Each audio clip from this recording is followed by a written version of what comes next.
하나님께서 오늘 우리들에게 허락하신 말씀은 구약성경 욥기 1장 21절의 말씀입니다. 이르시되 내가 모태에서 알몸으로 나왔사온즉 또한 알몸이 그리로 돌아가올지라. 주시니도 여호와시오 거두시니도 여호와시오니 여호와의 이름이 찬송을 받으실지니이다 하고. 아멘. 하나님께서 우리와 함께 하시며 말씀 주심을 감사드립니다. 아멘. 자, 우리 옆에 계신 분들과 인사 나누겠습니다. 반갑습니다. 인사해 주시죠. 네, 반갑습니다. 인사 나누겠습니다. 자, 오늘 욥의 고난이라는 제목을 가지고 하나님의 말씀을 증거하겠습니다. 저희 집은 저녁마다 가정 예배를 드리는데 이제 우리 성경 읽는 캘린더 그대로 따라갑니다. 그 중에 하나를 같이 큐티 나눔으로 나누는데 욥기가 시작이 되니까 우리 작은 아들이 욥기 하면서 한숨을 쉬더라고요. 그래서 왜 한숨 쉬냐 그랬더니 힘들잖아요. 읽고 있으면 우울해진대요. 욥기에는 순 고난에 대한 이야기가 나와서 그렇다라고 합니다. 여러분, 욥기에 나오는 이 욥이라는 사람 딱 오해하기 좋습니다. 영어로 읽으면 교회 안 다니는 사람은 뭐로 읽을까요?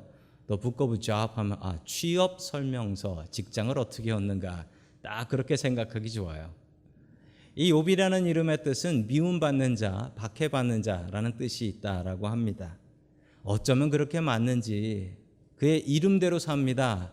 미움받고 박해받는 사람으로 살아가지요. 여러분, 욥기는 고통당하지 않는 사람이 읽으면서 한숨 나오고 뭐 이런 책이 다 있나 이런데, 고난당하는 사람은 이것을 읽으면서 위로를 얻습니다. 고난당하는 사람들의 교과서다, 텍스트북이다 라고 이야기를 합니다. 욥기는 정말 그렇습니다.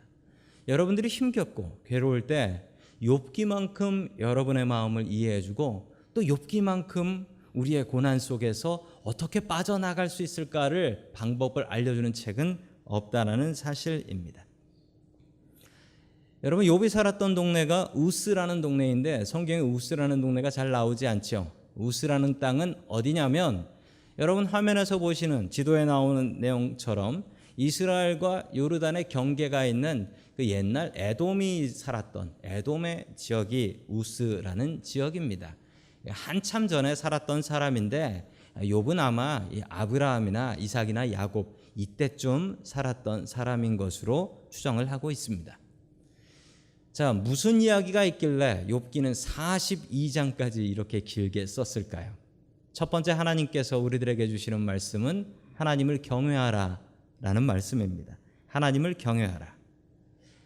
설교 시작에 여러분들에게 이런 질문 하나 드리고 싶습니다. 하나님을 믿으면 복받고 사나요? 하나님을 믿으면 복받고 사나요? 영어로 보면 조금 더 리얼하지요? 크리스찬이 되면 부자로 살 수 있나요? 여러분, 그런데 이 질문에 대해서 제대로 답하실 수 있는 분은 별로 많지 않으실 겁니다. 왜냐하면 예수 똑바로 믿고 사는 사람 중에도 가난한 사람이 있단 말이죠.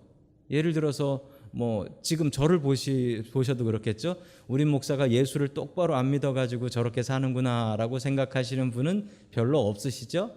오히려 어떤 목사님이 부자여가지고 아주 좋은 차에 궁궐 같은 집에 살면 야, 저 목사 예수 잘 믿어서 저랬구나 라고 하지 않고 저 목사 돈만 좋아하는구나 이렇게 생각하지 않으시겠습니까? 아마도 그러시겠죠. 여러분, 우리가 예수님 믿고 살면 부자로 잘 사나요? 성경 신명기에 보면, 구약 신명기를 특별히 28장에 보면 신명기 사관이라는 게 나옵니다. 신명기에서 뭐라고 얘기하냐면 하나님의 뜻대로 하나님의 법대로 살면 복을 받고 하나님의 뜻대로 살지 않으면 벌 받고 저주받는다 라는 얘기예요. 하나님 뜻대로 살면 부자로 살고 하나님 뜻대로 살지 않으면 거지로 산다, 이 얘기인데 이걸 완전히 깨는 얘기가 욥기예요. 욥이 하나님을 제대로 믿고 살았잖아요. 그런데 욥이 왜 그렇게 살아요? 욥이 하나님께 죄짓지 않고 하나님의 뜻대로 살았는데 왜 저렇게밖에 못 사는 겁니까? 여러분, 욥기는 아주 엉뚱합니다. 신명기를 읽으신 분이 욥기를 읽으면 이게 도대체 무슨 얘기야? 라는 생각을 하시게 되는 거죠. 우리 다 함께 욥기 1장 8절의 말씀 같이 봅니다. 시작. 주님께서 사탄에게 말씀하셨다. 너는 내 종 욥을 잘 살펴보았느냐? 이 세상에는 그 사람만큼 흠이 없고 정직하게 하나님을 경외하며 악을 멀리하는 사람은 없다. 아멘. 자, 이 이야기의 시작은 이렇습니다. 욥이 하나님 잘 믿고 복 받아서 자식도 10명이나 아들 7, 딸 3 행복하게 잘 살고 있었다. 그냥 거기서 끝났으면 좋겠는데 갑자기 8절에서 하나님께서 사탄을 불러가지고 사탄한테 이런 얘기를 하시는 겁니다. 너 욥 봤냐? 욥처럼 똑바로 믿는 사람이 세상에 없더라 라고 자랑을 합니다. 그래서 이 고통이 시작이 돼요. 하나님의 자랑 때문에 도무지 이 책은 이해할 수가 없는 책이에요. 아니 그냥 하나님께서 자랑 안 하셨으면 욥은 행복하게 살다가 죽었다. 이렇게 끝날 얘기인데 하나님께서 자랑하시는 바람에 고통이 내리는데 그 고통이 이런 고통이 내려요. 첫 번째로는 재산을 모두 잃어버려. 부자였는데 재산을 다 잃어버렸으니 뭐 얼마나 불행하겠습니까? 두 번째, 아들 7과 딸 3이 있었는데 그 자식을 모두 다 잃어버렸다라고 합니다. 자식을 모두 다 잃어버렸다. 얼마나 안타깝습니까? 이 자식을 다 잃어버렸으니. 여러분, 자식이 죽으면 땅에다 묻지 않고 어디다 묻는다고 해요? 부모 가슴에 묻는다라고 해요. 그만큼 괴로운 건데 한날 한시에 10명이 다 죽어버렸네. 얼마나 마음이 아팠겠어요. 게다가 몸에 병이 생겼습니다. 몸에 병이 생겨서 얼마나 피부병이 심했는지 가려웠는지 기와 조각을 주워가지고 몸을 피가 날 때까지 빡빡 긁었다라고 합니다. 그리고 또 하나의 고난이 있는데 또 하나의 고난은 그의 아내가 죽지 않은 게 고난이었어요. 왜냐하면 그의 아내가 옆에서 도와준 것이 아니라 그의 아내가 뭐라 그랬냐면 이렇게 살려면 하나님 저주하고 죽어버려라 라고 얘기합니다. 아내가 왜 안 죽었나 보니까 고난을 더하기 위해서 이 아내가 살아있었던 아주 이해할 수 없는 욥은 이런 고난을 당했습니다. 그런데 이 고난을 어떻게 욥은 이겨나갔을까요? 자, 그 비결이 욥기 1장 1절에 나옵니다. 우리 다 함께 욥기 1장 1절 같이 봅니다. 시작. 우스라는 곳에 욥이라는 사람이 살고 있었다. 그는 흠이 없고 정직하였으며 하나님을 경외하며 악을 멀리하는 사람이었다. 아멘. 욥을 설명할 때 흠이 없고 정직하고 하나님을 경외하고 악을 멀리했다. 이 네 가지로 설명을 하는데요. 이 네 가지 중에 가장 욥의 특징이라고 한다면 하나님을 경외하는 것입니다. 왜냐하면 뒤에 사탄도 얘기할 때 벌 줘 보세요. 그래도 하나님을 경외하나라고 물어보거든요. 하나님을 경외하는 것이 욥의 비결이었습니다. 하나님을 두려워하는 것이 욥이 시험을 이길 수 있는 가장 큰 비결이었다라는 사실입니다. 여러분, 하나님 무섭습니다. 우리는 종종 찬양을 통해서 좋으신 하나님, God is so good 이라고 이야기합니다. 여러분, 그런데 하나님이 좋기만 하신 그런 분이신가요? 여러분, 하나님 무섭습니다. 전 하나님 무서워요. 가끔 살다 보면 하나님께 불평도 하고 싶고 정말 하나님을 욕하고 싶을 때도 제 인생을 살펴보면 종종 있었던 것 같습니다. 그러나 감히 하나님을 욕할 수 없는 이유는 하나님이 저는 무섭습니다. 하나님이 한번 사람 정신 차리라고 치기 시작하시면 너무나 겁나요. 정말 살떨리게 겁나는 하나님이십니다. 미국 사람들에게 물어봤습니다. 무서운 게 뭐가 있냐고. 그래서 탑 10을 뽑았더니 이런 것들이 있습니다. 10등은 물이래요. 그리고 9등은 폭풍, 그리고 8등은 공공교통. 이게 왜 무서운지 몰라요. 자, 7등은 많은 인파, 그리고 6등은 터널과 다리 무너질까 봐 무섭다는 거예요. 5등은 거미, 4등은 높은 곳이 무섭다. 3등은 갇힌 공간, 2등은 뱀. 한국 사람들은 저 안 무서워하는데 싶으시죠? 한국 조사에서는 1등이 뱀이에요. 자, 1등은 대중 앞에서 말하는 것. 그 말 잘하는 미국 사람들이 퍼블릭 스피킹을 제일 두려워한다라는 거예요. 그런데 여러분, 저 10가지를 꼼꼼히 살펴보세요. 뭐 무서운 게 있나? 실제로 뭐 무서운 게 있나? 저거 무서운 것들 아니거든요. 엉뚱한 걸 무서워하면서 살아가는 거예요. 진짜 무서워야 될 건 무서워하지 않고. 이 나라 사람들이, 저는 저 리스트를 보면서 정말 실망했어요. 이 나라가 그래도 기독교를 중심으로 세워진 나라인데 어떻게 하나님은 10등 안에도 못 들어. 정말 무서워해야 될 분은 하나님이신데 하나님은 나오지도 않고 엉뚱한 것만 무서워하고 있다라는 사실입니다. 여러분, 우리는 무엇인가를 무서워하고 무엇인가를 두려워하고 살아갑니다. 여러분은 어떤 것들을 무서워하고 살아가십니까? 여러분들이 두려워하고 무서워하는 것들이 누구나 있습니다. 여러분, 그런데 우리가 진짜 두려워해야 될 분은 하나님이십니다. 여러분, 하나님을 두려워한다, 경외한다라고 할 때 영어로는 fear라는 말을 씁니다. fear라는 말을 쓰는데 여러분이 fear라는 말이 그렇게 적당한 것은 아닙니다. 여러분, 사람이 호랑이를 무서워한다 그러면 fear tiger, 사람이 타이거를 무서워한다라는 얘기죠. 여러분, 그런데 하나님을 무서워하는 건 그거랑은 달라요. 여러분, 이게 뭐냐면 영어로 더 적당한 말은 fear가 아니라 reverence라는 말입니다. reverence. 이 말의 뜻은 뭐냐면 존경하며 두려워한다라는 뜻입니다. 여러분, 우리는 하나님을 아주 나쁜 신처럼 두려워해서는 안 되겠습니다. 하나님을 존경하며 그러나 두려워하는 것, 그것이 우리가 해야 될 일입니다. 욥이 시험을 이기고 욥이 42장까지 하나님을 욕하지 않을 수 있었던 힘은 나는 하나님이 무섭다라는 하나님을 경외하는 마음이었습니다. 여러분들의 마음 속에서도 늘 무엇을 하든지 하나님을 두려워하고 무서워하는 저와 여러분들 될 수 있기를 주의 이름으로 간절히 축원합니다. 아멘. 두 번째, 하나님께서 우리들에게 주시는 말씀은 조건적인 믿음을 버리라라는 말씀입니다. 여러분, 믿음에는 두 종류의 믿음이 있는 것 같습니다. 조건적인 믿음과 무조건적인 믿음. 조건적인 믿음은 conditional faith가 되겠고, 무조건적인 unconditional faith가 되겠습니다. 여러분, 우리의 신앙이 무조건적이어야 된다는 것은 무조건 믿는 거예요. 무조건 믿는 거예요. 그 오빠들이 하는 말이 있습니다. 오빠들이 오빠 믿지라고 합니다. 오빠 믿지. 얼마나 믿어? 몇 %나 믿어? 라고 얘기하는데 여러분, 오빠를 믿어서는 안 됩니다. 하나님 아버지를 믿어야죠. 여기도 오빠 믿다가 내 인생 좀 이상해졌어 라는 분들 계시지요? 자, 미국에서도 몰래카메라라는 걸 합니다.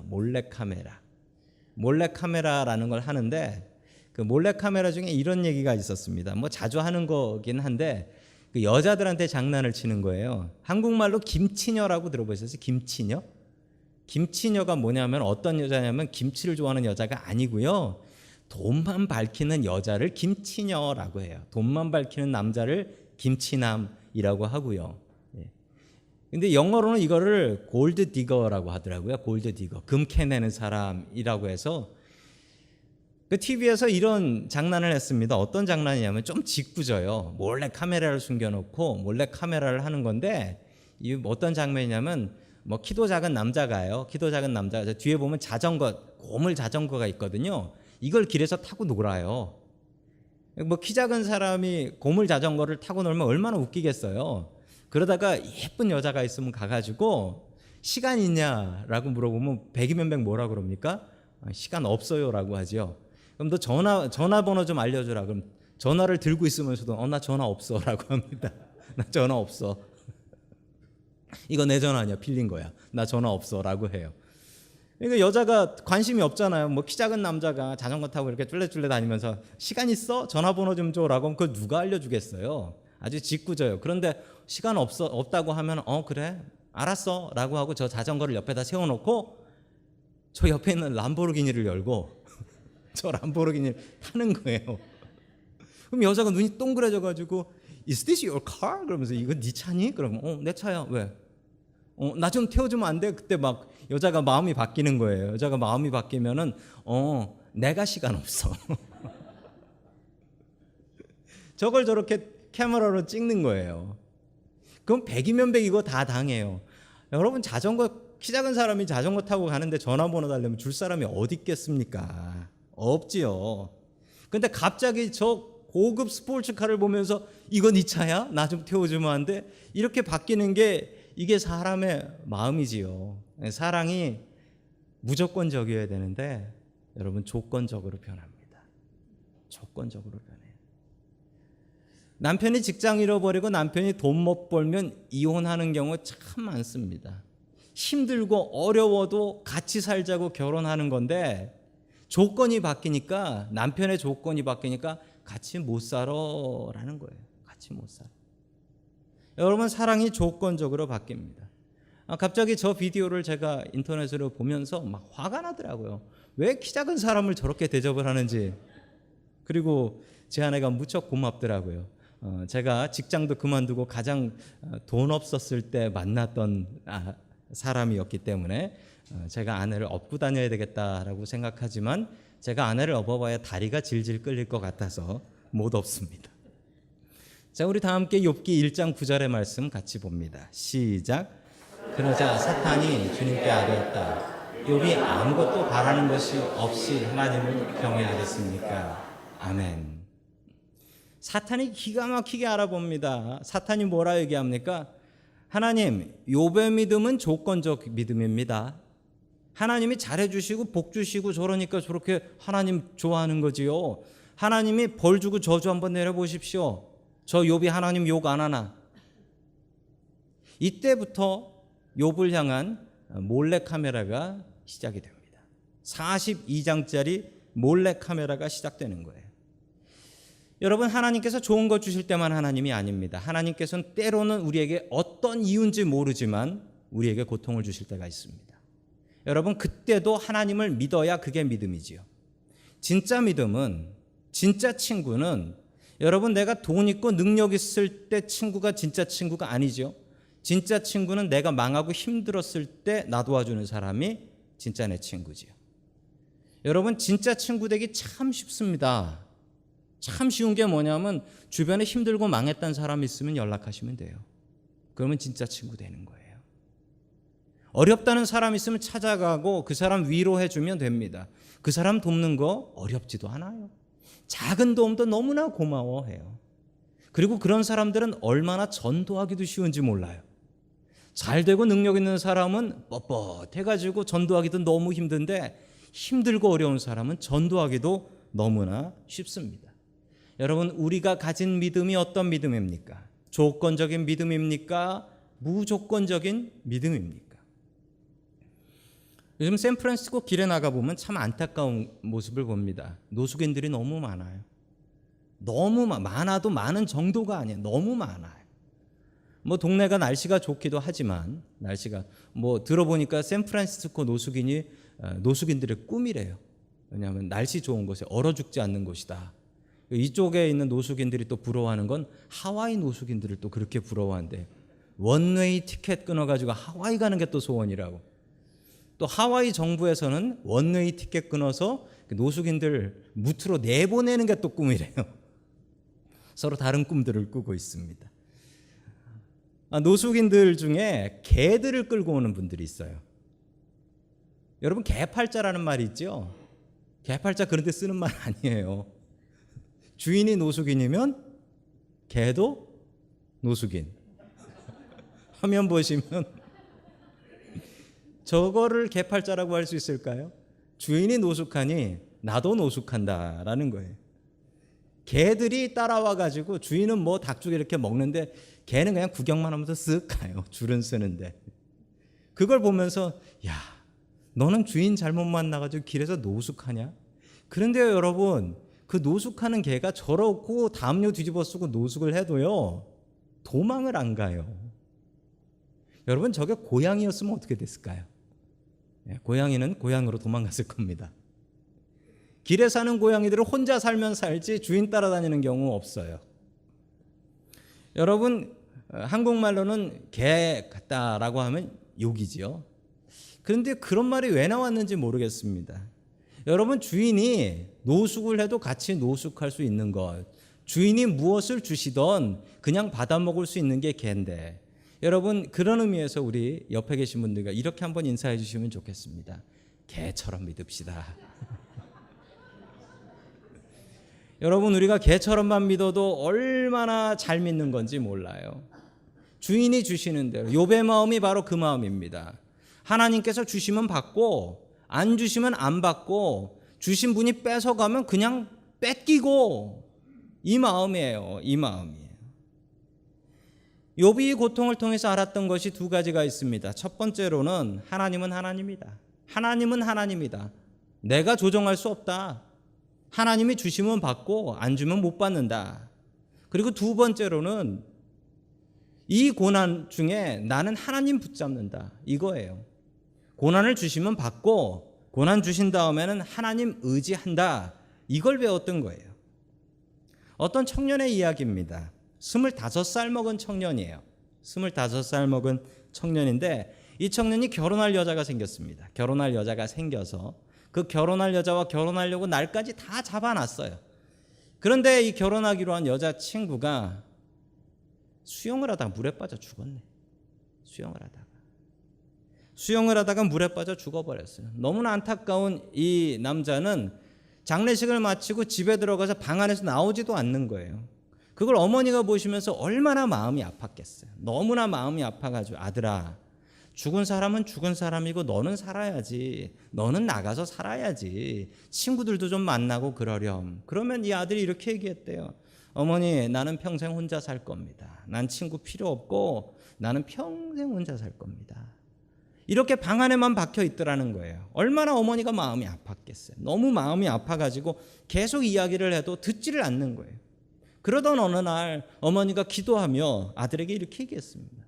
너는 내 옆에 내 하나님이 계신데, 내 친구 예수님이 계신데 왜 그 예수님 붙잡지 않고 예수님 바라보지 않고 네 고통만 바라보고 있니? 힘들수록 예수님 붙잡아야지. 이 말에 정신이 번쩍 차려지더래요. 그리고서 이 청년이 찬송가를 하나 짓습니다. 그 찬송이 어떤 찬송이냐면 죄짐 맡은 우리 구주라는 찬송이에요. 죄짐 맡은 우리 구주. 여러분 이 찬송 잘 아시죠? 우리 1절만 같이 한번 따라 불러보겠습니다. 죄짐 맡은 우리 구주, 어찌 좋은 친구인지. 걱정 근심 무거운지 우리 주께 맡기세. 주께 고함 없는 곳, 주께 고함 없는 곳으로 복을 받지 못하네. 사람들이 어찌하여 아랠 줄을 모를까. 아멘. 이 청년이 이 찬양을 짓고 이 찬양으로 자리에서 일어납니다. 내 옆에 예수님 계신데, 이 좋은 친구 예수님 계신데 못 이길 게 뭐냐라고 해서, 이 아일랜드에서 태어난 청년인데 이민을 캐나다로 와서 캐나다에서 성자같이 살다가 죽습니다. 지금부터 200년 전의 이야기입니다. 여러분 살다 보면 어떻게 기쁜 일만 있겠습니까? 슬픈 일, 고통스러운 일도 있지요. 그런 일 있을 때 주님 붙잡고 주님 의지하고 항상 주님 의지해서 우리의 시험 가운데 일어날 수 있기를 주의 이름으로 간절히 축원합니다. 아멘. 마지막 세 번째로 하나님께서 우리에게 주시는 말씀은 알몸 정신으로 버티라라는 말입니다. 이 알몸 정신이 뭐냐면 영어로는 nothing to lose, love 잘못 나와, nothing to lose mind입니다. nothing to lose. 완전 반대말이 됐네요. 잃어버릴 게 없다라는 마음이라는 것이죠. 여러분 알몸 정신입니다. 제가 만들어낸 말입니다. 욥은 알몸 정신이 있었는데 그게 어떤 것이었냐면 우리 욥기 1장 21절 말씀 같이 봅니다. 시작. 내가 모태에서 알몸으로 나왔사온즉 또한 알몸이 그리로 돌아가올지라. 주신 이도 여호와시오 거두신 이도 여호와시오니 여호와의 이름이 찬송을 받으실지니이다. 아멘. 욥의 마음은 이것이었습니다. 내가 태어날 때 뭐 가지고 태어났나? 수많은 재산이 있었지만 그거 내가 태어날 때 가져온 건가?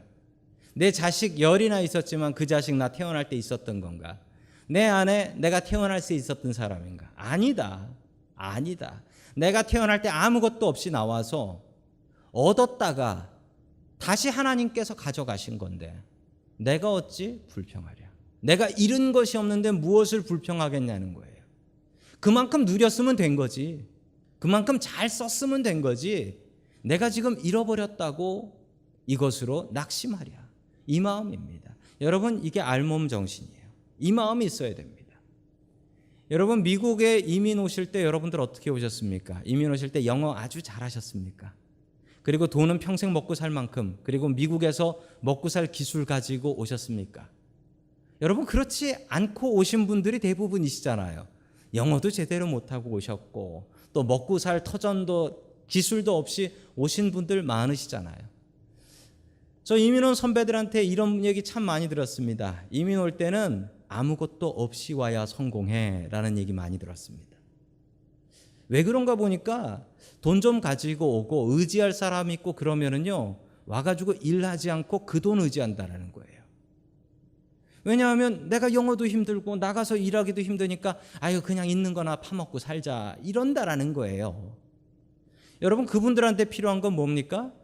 알몸 정신이야. 알몸 정신. 내가 뭘 가지고 시작했냐? 아무것도 없으니까 이 알몸으로 시작하겠다라는 이 마음 있어야지, 이 마음 있어야지 승리하고 이기고 성공할 수 있다라는 것입니다.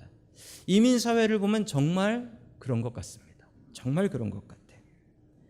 여러분, 제 이야기 하나 해드립니다. 제가 미국에 이민 올 때, 미국에 유학으로 왔었죠. 유학으로 올 때 유학 준비를 열심히 했습니다. 유학 준비를 열심히 하면서 저는 이제 신학교에 학생으로 왔으니까 그때 담임 목사님, 그 담임 목사님이 샌프란시스코 신학교에서 공부를 하신 분이세요. 그래서 그분 영향을 제가 많이 받았고 또 존경했고, 그래서 그분께 가서 추천서를 받아서 그 추천서를 냈습니다. 추천서를 그 목사님께 받으러 갔는데 그 추천서를 써주시는 저희 담임 목사님께서 부목사인 저에게 이렇게 말씀하셨습니다. 기대도 하지 않았는데 김 목사가 유학을 가면 유학 가는 모든 비용을, 공부하는 비용하고 생활비를 교회에서 다 대겠다라고 이야기를 해주셨습니다. 저는 뭐 전혀 그런 기대를 하지 않았었는데 목사님께서 그런 약속을 해주셔서 제가 얼마나 기뻤는지 모르고 그리고 하나님께 감사했습니다. 하나님, 이렇게 도와주시는군요. 제가 유학 가는 걸 하나님께서 원하시는군요.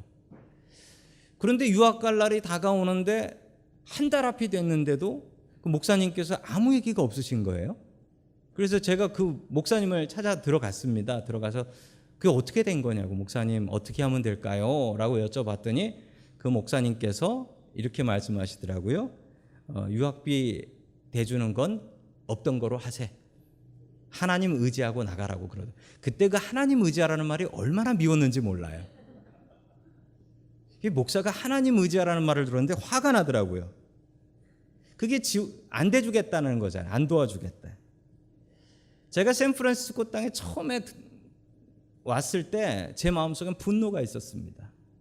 아니, 그래도 도와주신다고 해가지고 그거 계획을 다 세우고 나왔는데 갑자기 안 도와주고 하나님 의지하고 나가려니까 그냥 너무 당황스럽더라고요. 제가 와가지고 아시는 분들은 아시지만 뭐 세탁소에서도 일했었고 또 학교에서 스쿨 밴이라고 해서 그 버스 기사도 좀 해봤고, 그리고 교회에서 야, 이래서는 도저히 먹고 살 수가 없다. 내가 교회에서 사역해야 된다.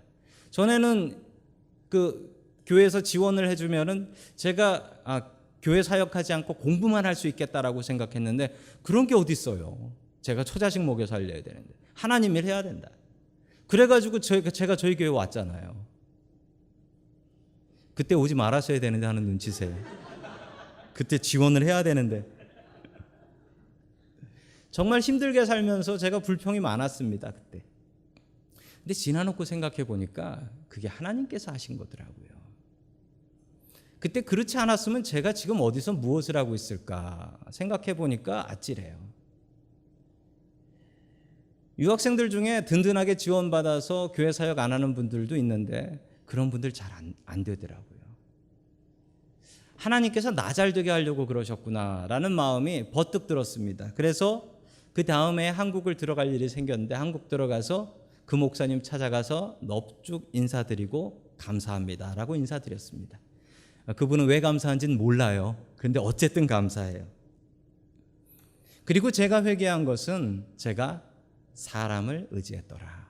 사람을 의지했더라. 하나님 의지하지 않고 사람 의지하고 유학 나오려고 했더라라는 사실입니다. 여러분, 욥이 가졌던 마음은 알몸 정신이었습니다. 알몸 정신. 여러분, 알몸 정신의 반대말은 본전 생각입니다. 여러분, 카지노에 갬블하러 가는 사람들이 왜 인생 망치는 줄 아세요? 본전 생각 때문에 그래요. 알몸 정신 있으면 잃었어도 들어올 때도 알몸이니 나갈 때도 알몸, 이렇게 나가면 되는데 꼭 잃고 나면 생각나는 게 그거예요. 내가 처음에 갖고 왔던 그 돈, 그거 생각나서 인생 망치는 거예요. 여러분, 그 돈은 원래부터 내 주머니에 있었던 돈입니까? 아니지요. 여러분, 알몸 정신 가지십시오. 욥이 42장까지 시험을 견딜 수 있었던 비결은 내가 원래 없었는데 뺏긴들 뭐가 억울하랴, 이 마음으로 견뎠습니다. 그랬더니 원망할 수 없었고 하나님 의지할 수밖에 없었습니다. 주신 분이 다 가져가신다. 원래 하나님 것이다. 이 마음 갖고 살아가는 저와 여러분들 될 수 있기를 주의 이름으로 간절히 축원합니다. 아멘.